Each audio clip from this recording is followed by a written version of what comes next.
welcome to Turn the Page, the official podcast of the Syosset Public Library.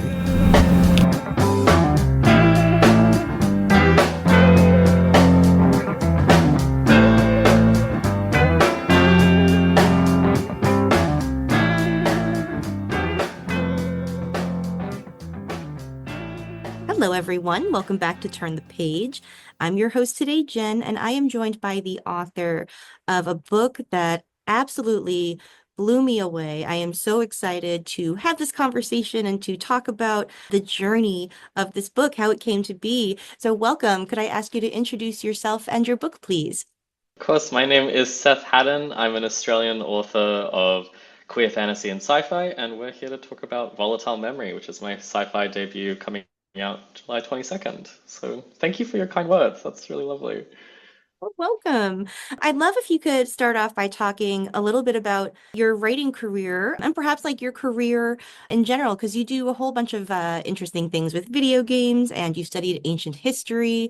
So yeah, could you talk about maybe how those experiences have shaped you as a writer? Oh, that's a great question. My career has been a weird one. I guess I've always wanted to be an author. And I guess when I graduated high school, I studied game design and production, and I did a few roles there. So I was writing in video games as a narrative designer, so writing all the scripts and characters and story beats. It is pretty different to writing a novel, but I found it especially useful for writing a novella because in video games you're pretty constrained with how many characters can be on screen or the mechanics of the game and all sorts of things. And I am a notorious waffler, so it was really good to have some skill that I guess allowed me to write a shorter story. Anyway, that was a tangent. So back to my career. I went into the game design industry and then I grew quickly bored with, I guess, writing other people's stories. I got frustrated. It was like my first full-time role, and I was like, I can't do this. I just couldn't handle the 9 to 5, and I was like, what am I gonna do? So I went back to uni. I quit that job, and then I was like, I just want to study again. I want to learn. So I studied ancient history, which was just as at the time it felt like it was going to be just as lucrative as game design, which is to say very not much at all. Anyway, everyone was like, well, what are you going to do with that degree? I was like, I don't know, shut up. I just want to study. And during that time, I was tutoring. I worked at a cat cafe. I worked at a cat rescue, very cat oriented little side career. And then I was doing some game contracts here and there. And then all the while, I was writing a book that has never seen the light of day. And I was trying to get it published. I was sending it out to agents and the like, and just getting rejected. When I was working at the cat rescue, I sent it to my now agent, who was like, no, but there's a small publisher who could be interested, and they were not. But they did offer me a mentorship to write a novella, and I failed writing that novella. I wrote a novel, which was Reforged, and that kickstarted my career. I guess it was meant to be I guess a much smaller project than it ended up being, and then it just, I don't know, I got so into it, and I was posting about it everywhere, and I had a few viral TikToks, and suddenly it's a novel, and yeah, it did really well. And that kind of launched my career. Cool. Yeah, as somebody who studied medieval history at the graduate level, I feel your pain Yes. for sure. Fantastic. Not as lucrative as I had hoped it would be. But very interesting, So interesting. Yeah. So I'm curious about what was the inception point of Volatile Memory? Was it a particular character or a theme you wanted to explore or a mood? Where did it start? It started when I was writing that project that hasn't seen the light of day. And I was doing like a novel, like write your novel in it was like an intensive 6 month course with a bunch of other students. And my mentor was like, I think you need a break from fantasy. I think you should try something completely different. And I happened to come up with this idea of masks. I love masks in general, so I had an idea of an animalistic mask and this woman sort of being in a desperate struggle to find it and landing on a planet that was in I guess chaos as she tried to get to it. So it's very similar to chapter one, and that was I guess I wrote that when I was like 22 or 23. Very different perspective, very different story. It had no actual plot because I didn't know where to go with it, so I never touched it again for years. And then I had finished writing the draft. No, I think I finished writing Reclaimed full stop. Like I finished all the edits and everything. I was like, well, I need a new project. And I just remembered it and sat down and I wrote that first draft in a month. It was pretty quick for me. And yeah, it became a very different story, but and its inception point was quite a few years ago. I really love, both of the main characters, Willa and Sable. They're both so, oh gosh, they're so interesting and like vulnerable and just so beautiful to spend time like I want like in their heads, and that's like so much more literal in some cases in a lot of books. So could you talk about crafting them and their dynamic, because every relationship path that they are on, I'm gonna let you reveal as much as you would like revealed, so I'm being a little vague, needs tension and it needs a little bit of conflict, but it needs connection. So like how did you imagine and develop their dynamic? That's a great question as well. I guess I will give a brief breakdown of the key point to this book, which is only one of these characters has a body.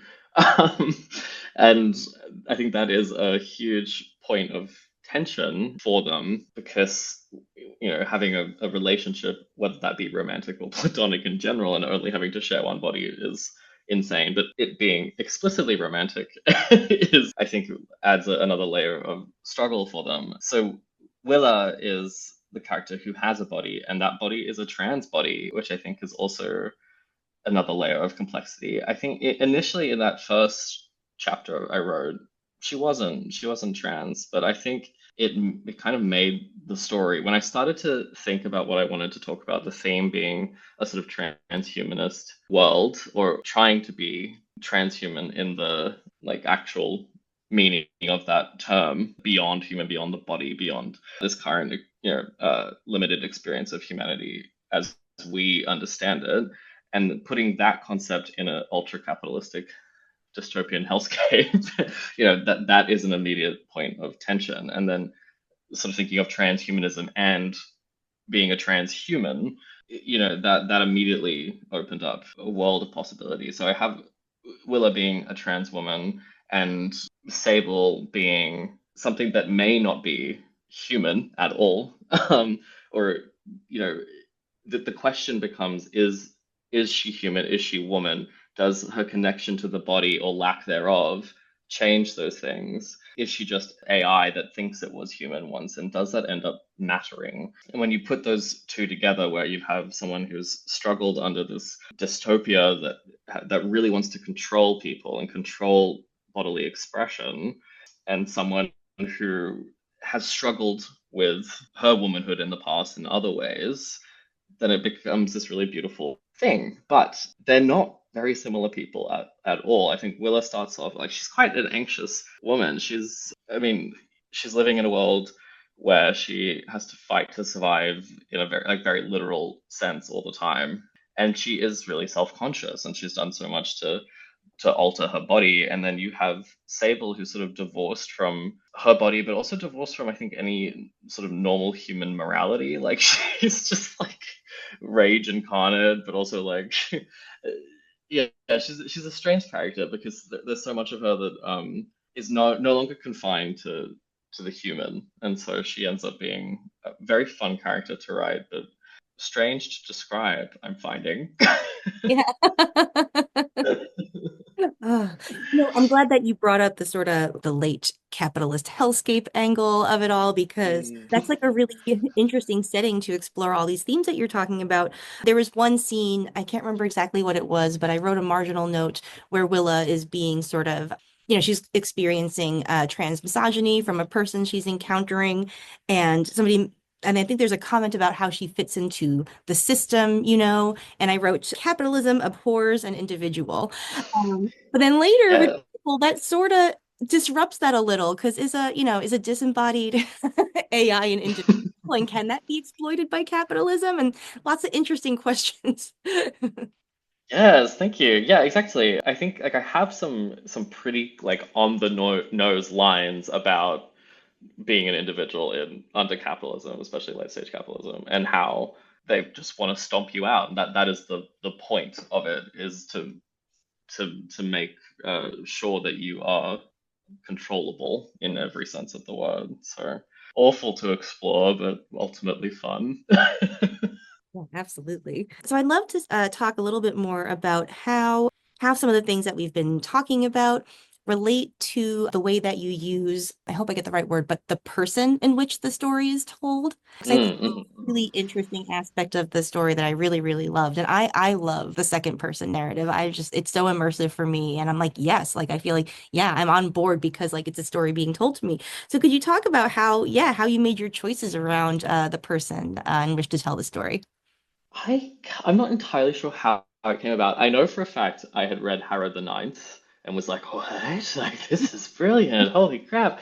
And then I guess I sat with the story and I was like, well, like who is the actual narrator here? And I guess I thought it would be really interesting.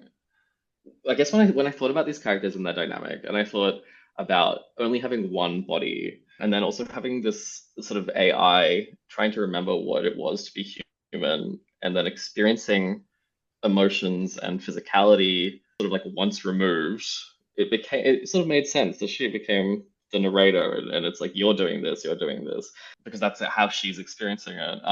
But in a way, it's like she's also telling the story to Willa. Like I found it in places, it's like she's recounting it, or and yet there is that immediacy with like there's some tense. I don't know how to explain it. It's like there is an immediacy to the story, even if it seems in places that she is recounting it in the past because of like them being so close physically and emotionally. But decision wise, that just is what ended up making the most amount of sense to me. But it was a risk as well, I think. 'Cause everything else I'd done was like just close third POV. So it was different. And I kind of was like, oh, I wonder if this is going to be a polarizing choice. But ultimately, with a novella, it's like you've got such little time to make an impact as well. So it was like, I'm gonna do it. As you were speaking about the second person, I was thinking, I was like, that's a little bit like playing a video game. Like, the video game is also happening to you and sometimes being narrated to you. Like you walk through the castle door and you make a right and pick up the sword or whatever it is. No, absolutely. I mean, when you put it like that, absolutely. Like, I guess as well, there's also the player being sort of Sable, like you are in someone else's body or perspective and experiencing the world sort of removed through them. And yet, I don't know, this may not relate to everyone, but I get very invested in story and in video game story. And I do end up weeping whenever something happens to my character, especially if it is an RPG. So yes, I really like that. I like that comparison a lot. You. This book is just there's so many interesting things going on, and the two characters that you make are just they're perfect for exploring that world in the, limited amount of time that you have in a novella. My last question, I guess, would be about like, how do you handle world building, especially like in a future society that is like similar to ours in a lot of ways and how it uses people, but very different. Like, how do you manage world building in such a compressed time frame? It was really tricky, and it ended up being a lot of like world building happening in the background that never made it onto the page. I remember when I was doing that writing course where this idea began, and I was writing a fantasy novel, and my mentor at the time um, sort of was reading about this city that I was writing in, and she just looks at me and she's like, "And where does the shit go?" And I was like, "What?" And she's like, "The poop. Where does it go?" I was like, "I don't know." And she's like, "Well, you should know. You have to know." And I was like, "Oh, okay." And I guess that kind of sparked for me how much of the world should be known and fleshed out, even if it isn't on the page. It's just like the, to make it a lived-in space, you need all the answers to these questions. So, like I'm thinking about, there's like one line in the book about the calendar system or something, but in the corporate federation, I have a whole system. It's like plotted out, planned out, like the naming conventions for the planets, all of those classification systems, and the way that they're divided up into sort of like what the planet's usefulness is, to this corporate federation and to capitalism. And it's sort of being, like the first planet being a defunct planet because there's no longer any resources or anything that can be garnered from it.